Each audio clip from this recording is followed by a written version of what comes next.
Hi, my name is Phil. I like talking about politics. In this video I'd like to discuss the calls for the UK to adopt a lockdown exit strategy and the government's reluctance to do this. But first, if you'd like to be notified of daily news and politics, then please subscribe to the channel and click the bell notification icon.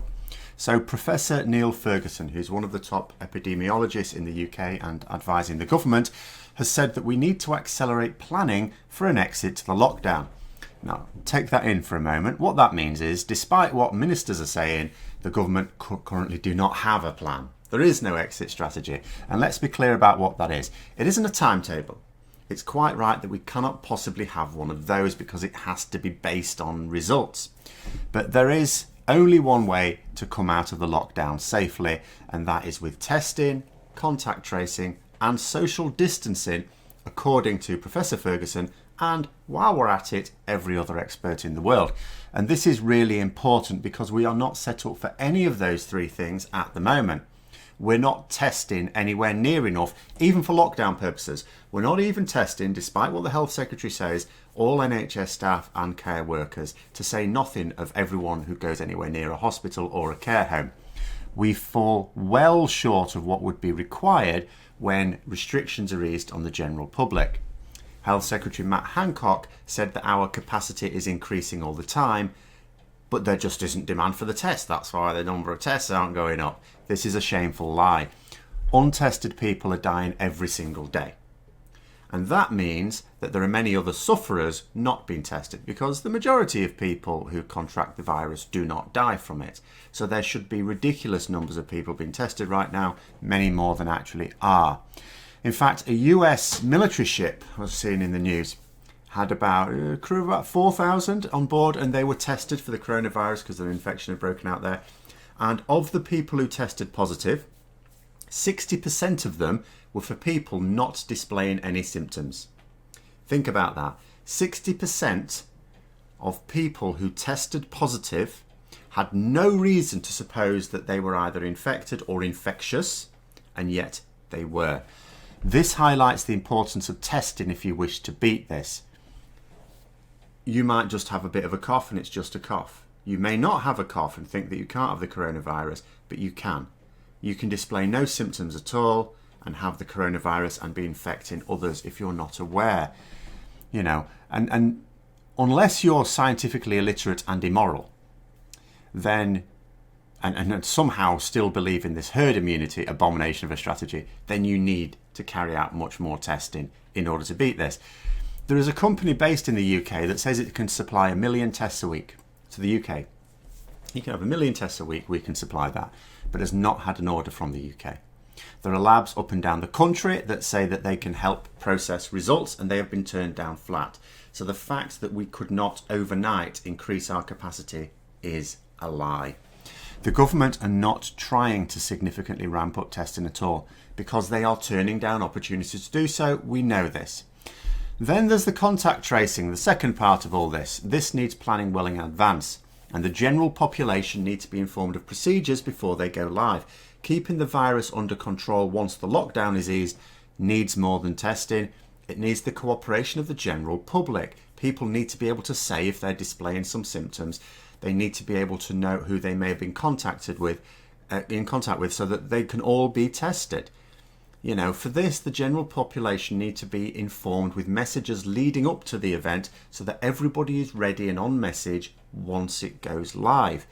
Even social distancing needs preparations. I mean, you could argue, well, people know about social distancing now. Yeah, most people are practicing it now. Not everyone, but most people, I think, are. But we're in lockdown.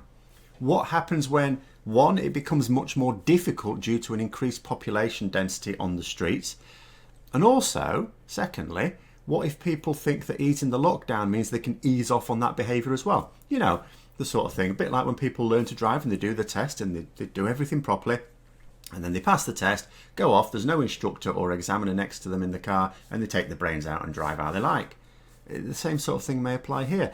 So even if you're going to believe that the government have a plan and have some good reason to keep it secret from us, which is nonsense because the government's own advisor has dispelled that notion, we do need to be doing some planning ahead of time that involves the public. Keir Starmer, the new Labour leader of the opposition, wrote to Dominic Raab, who is deputising for the Prime Minister, to ask that the government provide details on its criteria for easing the lockdown. He made it clear he does not expect timings. He made the point that I have also made, that the public are needed as part of any plan and so need to be informed. He noted the toll on mental health that the lockdown is causing, the concern for jobs and income, the fact that the lockdown is disproportionately affecting those who've already suffered from inequality in our society.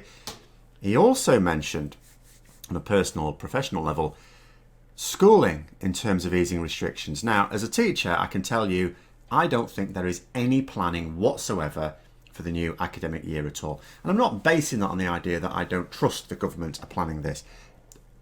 The Department for Education is not a large one. It's a very small department.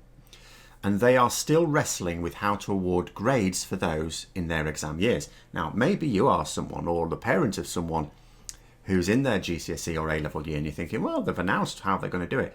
No, they haven't.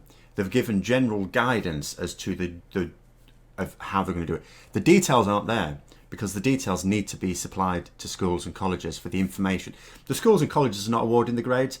That's still going to be awarded effectively by the DfE and exam boards. But they need information from the schools and colleges.